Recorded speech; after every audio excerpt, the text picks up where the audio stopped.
आप सभी लोगों का एक बार फिर से स्वागत है। पिछले क्लास में मूल कर्तव्य तक देखा गया था। अब राष्ट्रपति शुरू करते हैं।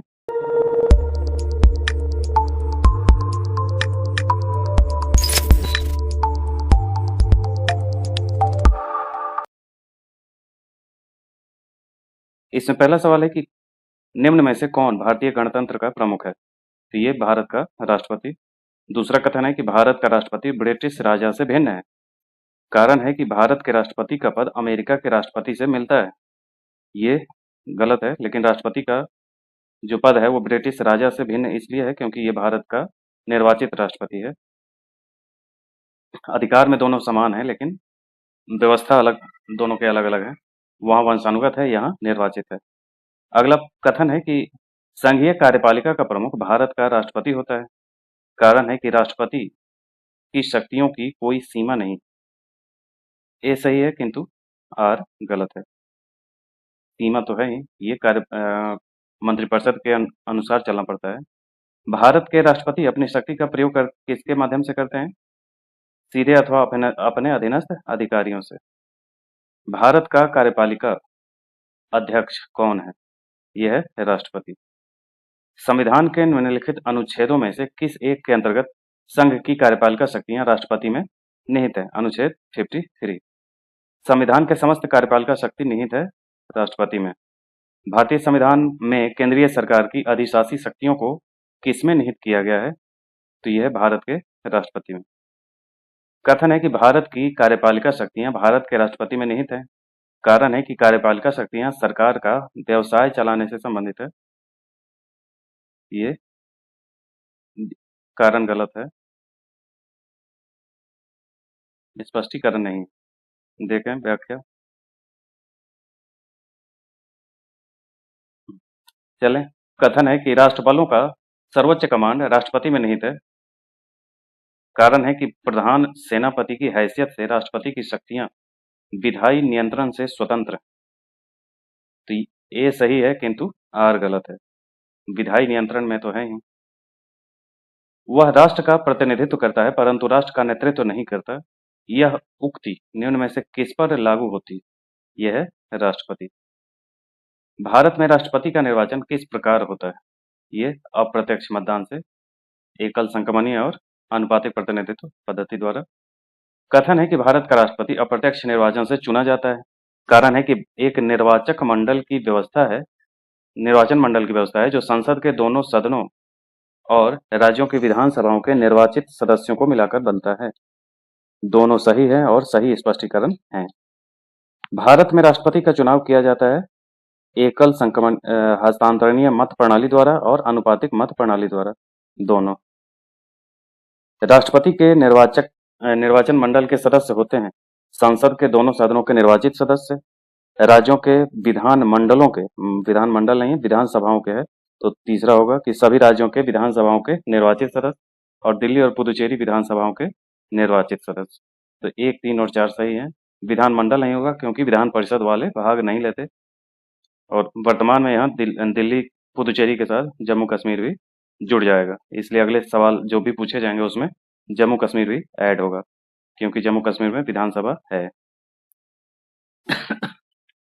अगला प्रश्न है कि भारतीय संविधान के 30वें संशोधन द्वारा भारत के राष्ट्रपति के चुनाव में जिन 2 केंद्र शासित प्रदेशों को भाग लेने का अधिकार दिया गया वह है दिल्ली और पुदुचेरी। निम्न में से कौन भारत के राष्ट्रपति के निर्वाचन हेतु निर्वाचक गण में सम्मिलित नहीं है? ये राज्यों के विधान परिषद वाले शामिल नहीं होते हैं। निम्न में से कौन राष्ट्रपति के निर्वाचन हेतु निर्वाचक गण के सदस्य हैं? नीचे कूट दिया गया है, सही उत्तर चुनना है। तो ये संसद के दोनों सदनों के सभी सदस्य, ये राष्ट्रपति के निर्वाचन हेतु निर्वाचक गण, ये दोनों सभी सदस्य नहीं होंगे बल्कि निर्वाचित सदस्य होते हैं। राज्य विधानसभाओं के सभी निर्वाचित सदस्य, संघ राज्य क्षेत्रों की विधानसभाओं के सभी निर्वाचित सदस्य, केवल ये दोनों हैं 2, 3, बाकी ये दोनों गलत हैं ऊपर नीचे। अगला है भारत के राष्ट्रपति के चुनाव मंडल में कौन सम्मिलित होते हैं? बीपीएससी का है, उसी टाइप का सवाल है। राज्यसभा के सभी निर्वाचित सदस्य, लोकसभा के सभी निर्वाचित सदस्य, राज्य विधानसभाओं के सभी निर्वाचित सदस्य। बाकी संसद के दोनों सदनों के सभी निर्वाचित सदस्य एवं राज्य विधानसभाओं के सभी निर्वाचित सदस्य। तो ये कौन सही सुमेलित है? तो ये डी आंसर होगा। अगला है कि भारत के राष्ट्रपति के चुनाव के लिए चुनाव मंडल के सदस्य होते हैं। ये है वही रिपीटेड सवाल है। अगला है राष्ट्रपति के चुनाव में कौन भाग लेते हैं? ये भी रिपीटेड है। भारत का राष्ट्रपति चुना जाता है। ये भी वही रिपीट हो रहा है सवाल। निम्नलिखित में से कौन राष्ट्रपति के चुनाव प्रकरण के लिए सही नहीं है? तो ये निर्वाचक मंडल के अपूर्ण होने के आधार पर राष्ट्रपति का चुनाव स्थगित किया जा सकता है। ये सही नहीं है। कई बार ऐसा होता है कि कई राज्यों में चुनाव नहीं होते हैं, जैसे पिछले वाले में जम्मू कश्मीर में ये नहीं था, विधानसभा का चुनाव नहीं हुआ था, फिर भी राष्ट्रपति का चुनाव हुआ, इसलिए ये गलत है। बाकी ये सही है कि पदस्थ राष्ट्रपति की पदावधि से पूर्व उत्तराधिकारी का चुनाव अवश्य हो जाना चाहिए, ये व्यवस्था दी गई है। राष्ट्रपति अपना पदभार ग्रहण करने की तिथि से 5 वर्ष तक पद पर रहेंगे और राष्ट्रपति का उत्तराधिकारी आने तक कार्यकाल की समाप्ति पर भी वह पद पर बना रहेगा। ये तीनों सही हैं। अगला है कि भारत के राष्ट्रपति के उम्मीदवार के प्रस्ताव का अनुसमर्थन किया जाना चाहिए कम से कम।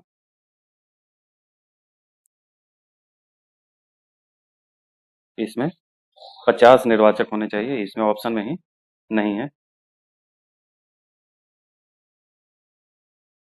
अगला निम्न में से विचार करें।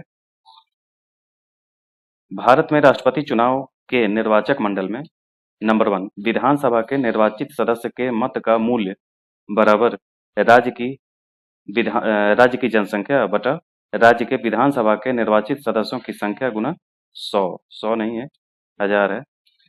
और दूसरा है कि एक निर्वाचित निर्वाचित संसद सदस्य के मत का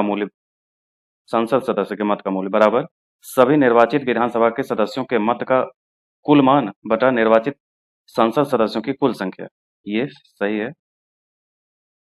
आखिरी चुनाव में 5000 मतदाता थे, ये गलत है। चलें आगे चलें। अगला प्रश्न है कि भारत के राष्ट्रपति के निर्वाचन के संदर्भ में निम्नलिखित कथनों पर विचार करिए। पहला है कि प्रत्येक एमएलए के वोट का मूल्य अलग-अलग राज्य में अलग-अलग होता है। लोकसभा के सदस्यों के वोट का मूल्य राज्यसभा के सदस्यों के वोट के मूल्य से अधिक होता है। ये गलत है। पहला सही है, केवल एक होगा। राष्ट्रपति के निर्वाचन में राज्य का मुख्यमंत्री मतदान करने के लिए पात्र नहीं होता है यदि वह राज्य विधानमंडल में उच्च सदन का सदस्य। बिल्कुल सही है। अगर विधान परिषद से होगा तो वो भाग नहीं लेगा। अगला है भारत के राष्ट्रपति के चुनाव में राज्य की विधानसभा के प्रत्येक निर्वाचित सदस्य के वोट की संख्या उस राज्य की जनसंख्या के को विधानसभा की कुल निर्वाचित सदस्य संख्या द्वारा विभाजित कर प्राप्त भागफल की 1000 के गुणक के बराबर होती है। तो वर्तमान स्थिति 1997 में जनसंख्या से तात्पर्य किस वर्ष की जनगणना द्वारा यथा अभिनिश्चित जनसंख्या से है? ये 1971। इसमें जो जनगणना इस्तेमाल होती है वो 1971 की ही जनगणना का इस्तेमाल किया जाता है। राष्ट्रपति के उम्मीदवार के लिए क्या आवश्यक नहीं है? ये पढ़ा लिखा हो, ये आवश्यक नहीं है। कहीं योग्यता में ये चीज नहीं लिखी गई। भारतीय राष्ट्रपति के विषय में निम्नलिखित कथनों पर विचार कीजिए। कि पहला है कि उसे भारत का जन्मा होना चाहिए, उसे 35 वर्ष की उम्र पूरी कर लेनी चाहिए, उसे संसद का सदस्य निर्वाचित होने की योग्यता रखनी चाहिए। तो चूंकि ऑप्शन में 2 और 3 नहीं है, इसलिए केवल 2 वाला सही माना जाएगा। ऑप्शन के आधार पर आंसर होगा इसमें। अगला है कि एक सांसद अथवा विधानसभा का सदस्य राष्ट्रपति निर्वाचित हो सकता है, परंतु निर्वाचित होने के तुरंत उपरांत उसे अपनी सदस्यता छोड़नी होगी। भारतीय संविधान का कौन सा अनुच्छेद राष्ट्रपति के पद के लिए पुनः निर्वाचन की योग्यता निर्धारित करता है? अनुच्छेद 57। अगर भारत के राष्ट्रपति के चुनाव में कोई विवाद है तो उस विवाद को सौंपा जा सकता है कहाँ? सर्वोच्च न्यायालय। राष्ट्रपति 5 वर्ष तक अपने पद पर रहता है अपने पद ग्रहण के दिन से। भारत के राष्ट्रपति अपना त्यागपत्र किसको संबोधित करके देते हैं? उपराष्ट्रपति को संबोधित करके। और उपराष्ट्रपति को जैसे ही मिलता है तो वो लोकसभा अध्यक्ष को तुरंत सूचित करते हैं। अगला प्रश्न है कि भारत का राष्ट्रपति अपना त्यागपत्र किसको सौंपता है? वही रिपीटेड है। भारत के राष्ट्रपति को उसके पद से हटाया जा सकता है किसके द्वारा? संसद के द्वारा, महाभियोग लगा करके। अगला है, संविधान के किस अनुच्छेद के तहत राष्ट्रपति पर महाभियोग लगता है? अनुच्छेद 61 के तहत। भारत के राष्ट्रपति पर महाभियोग 61। राष्ट्रपति के कार्य अवधि की समाप्ति से पूर्व भी पद से हटाया जा सकता है महाभियोग द्वारा। राष्ट्रपति पर महाभियोग का आरोप संसद के किस सदन द्वारा लगाया जा सकता है? किसी भी सदन द्वारा। भारतीय संविधान के निम्नलिखित अनुच्छेदों में से कौन सा भारतीय राष्ट्रपति के महाभियोग से संबंधित है? अनुच्छेद 61। महाभियोग लगाने का अधिकार संसद को। राष्ट्रपति के विरुद्ध किसके द्वारा महाभियोग लगाया जाएगा? ये संसद के द्वारा। राष्ट्रपति पर महाभियोग चलाने में कम से कम कितने दिन पूर्व सूचना देना आवश्यक है? तो 14 दिन पूर्व सूचना देना होगा। राष्ट्रपति के निर्वाचक गण का तो भाग हैं कौन, लेकिन महाभियोग अधिकरण का भाग नहीं है। कौन? राज्यों की विधानसभा के जो सदस्य होते हैं, महाभियोग में उनकी भूमिका नहीं होती है। और अगर ये पूछा जाए कि चुनने में उनकी भूमिका नहीं होती है, लेकिन हटाने में भूमिका होती है, तो वो मनोनीत सदस्य की बात होगी। मनोनीत सदस्य जो हैं, चुनने में भाग नहीं लेते, लेकिन हटाने में भाग लेंगे। अगला है कि भारत के राष्ट्रपति के महाभियोग की प्रक्रिया है अर्धन्यायिक प्रक्रिया। राष्ट्रपति का रिक्त स्थान भर लिया जाना चाहिए 6 माह के अंदर। पदासीन राष्ट्रपति की पदावधि की समाप्ति से भिन्न किसी कारण से उत्पन्न होने वाली रिक्ति की दशा में रिक्ति भरने के लिए निर्वाचन अवश्य हो जाना चाहिए। ये रिक्ति होने की तिथि से 6 माह के भीतर। मृत्यु पर त्याग या हटाए जाने, ये वही रिपीटेड सवाल है 6 महीने वाला। ये फिर से 6 माह वाला है, रिपीटेड सवाल है। त्यागपत्र या हटाए जाने की स्थिति में राष्ट्रपति का पद रिक्त हो जाए तो उस पद पर कौन रहेगा? उपराष्ट्रपति। यदि राष्ट्रपति का पद रिक्त हो जाए तो उपराष्ट्रपति भी ना हो तो कौन संभालेगा? तो ये सर्वोच्च न्यायालय के मुख्य न्यायाधीश, और वो भी ना हो तो कोई भी वरिष्ठ न्यायाधीश। यदि राष्ट्रपति एवं उपराष्ट्रपति का पद खाली हो तो भारत के राष्ट्रपति के पद पर कौन होता है? ये वही रिपीटेड सवाल है, मुख्य न्यायाधीश सीजेआई। यदि भारत के राष्ट्रपति और उपराष्ट्रपति का पद एक ही समय में खाली हो, वही रिपीटेड सवाल है। अगला है, कथन है कि अपने कार्यकाल के दौरान भारत के राष्ट्रपति के विरुद्ध किसी भी न्यायालय में मुकदमा नहीं चलाया जा सकता। कारण है कि राष्ट्रपति का पद संविधान के ऊपर होता है। तो ऐसा नहीं है, लेकिन कथन सही है। संविधान से ऊपर नहीं है, एक सम्मान दिया गया है, विशेषाधिकार। अगला है कि भारतीय संविधान के निम्नलिखित में से किस एक संशोधन द्वारा राष्ट्रपति को कोई भी मामला मंत्रिपरिषद द्वारा पुनर्विचार के लिए जाने के लिए वापस भेजने का अधिकार दिया गया है? ये 44वें संशोधन द्वारा ये पुनर्विचार के लिए लौटा सकते हैं।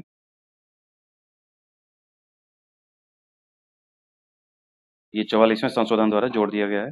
राष्ट्रपति लोकसभा को कब भंग कर सकता है? ये केंद्रीय मंत्रिमंडल की अनुशंसा पर।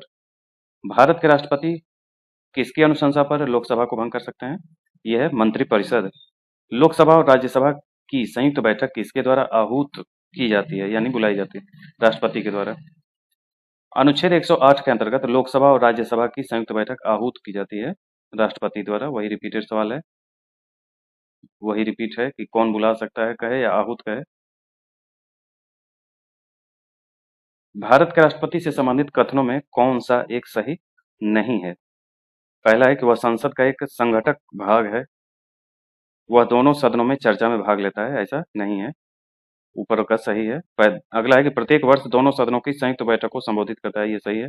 वह किन्हीं परिस्थितियों में अध्यादेश लागू कर सकता है, ये सही है। अगला है कि कथन है कि राष्ट्रपति संसद का भाग है।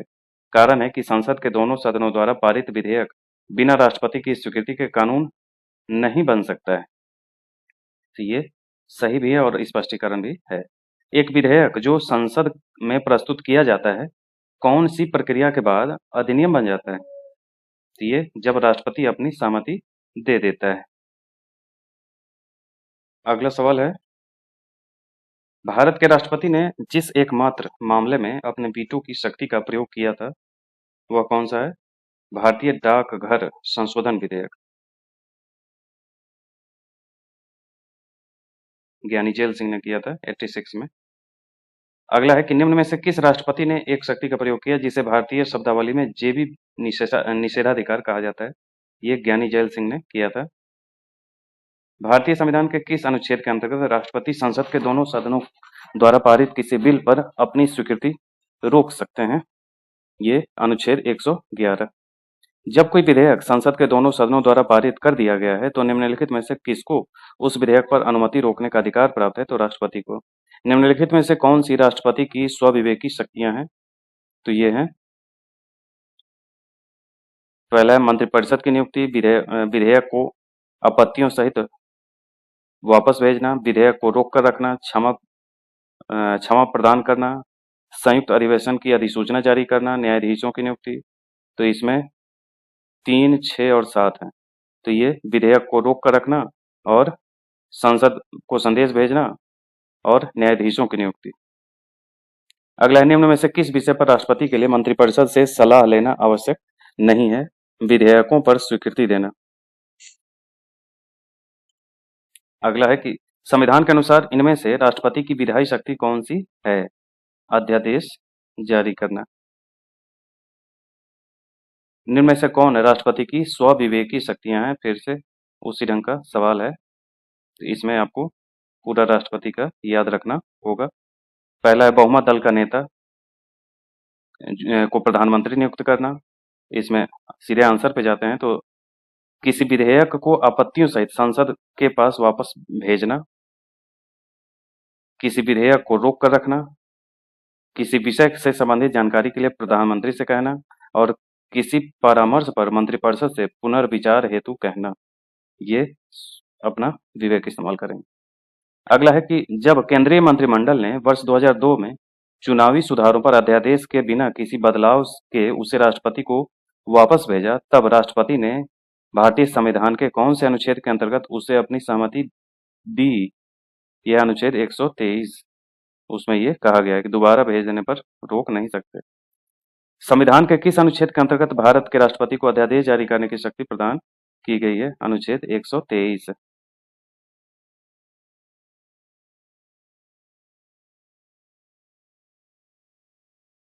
अगला है कि भारत के संविधान के किस अनुच्छेद के अधीन भारतीय राष्ट्रपति को अध्यादेश जारी करने की शक्ति प्राप्त है? ये भी अनुच्छेद 123। अध्यादेश संसद के सत्र शुरू होने के बाद कितने समय तक रखा जाना आवश्यक है? संसद के सत्र शुरू होने पर ये 6 सप्ताह के अंदर उसको संसद में रखा जाना चाहिए।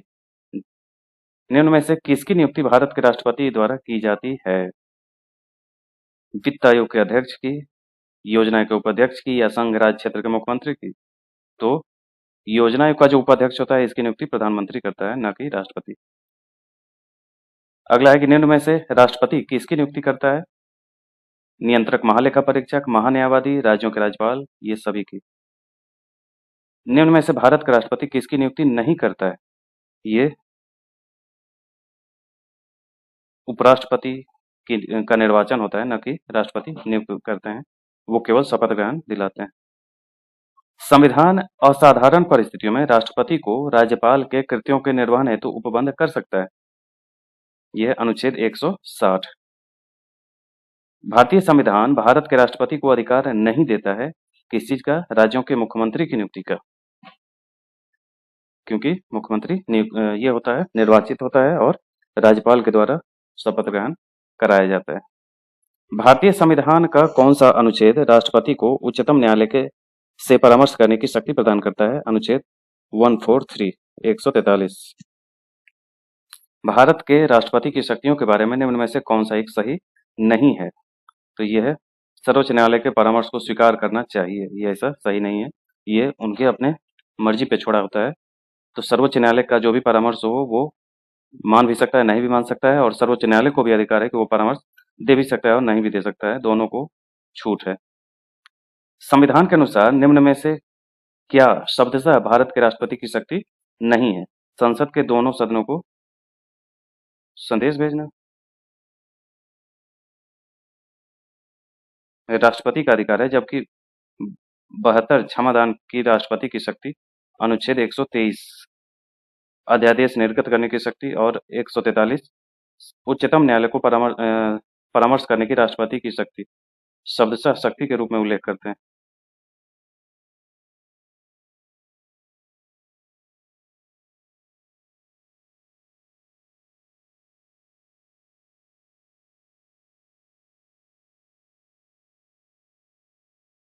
चलिए ये अगला क्वेश्चन। भारत के राष्ट्रपति को यह अधिकार नहीं प्राप्त है कि वह क्या करे, सर्वोच्च न्यायालय के न्यायाधीश को हटाए, वो भी संसद के द्वारा हटाया जाएगा। राष्ट्रपति की क्षमा आदि की शक्ति क्या है? एक न्यायिक शक्ति है। राष्ट्रपति को क्षमा प्रदान की शक्ति में क्या सम्मिलित नहीं है? क्षमा, परिहार, प्रविलंबन, लघुकरण, विराम, रोक, निरंतरता, ये सब नहीं है।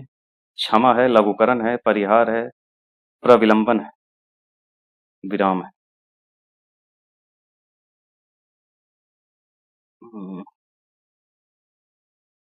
क्या सम्मिलित नहीं है पूछा जा रहा है, तो ये 6 और 7 नहीं है, रोक और निरंतरता नहीं है।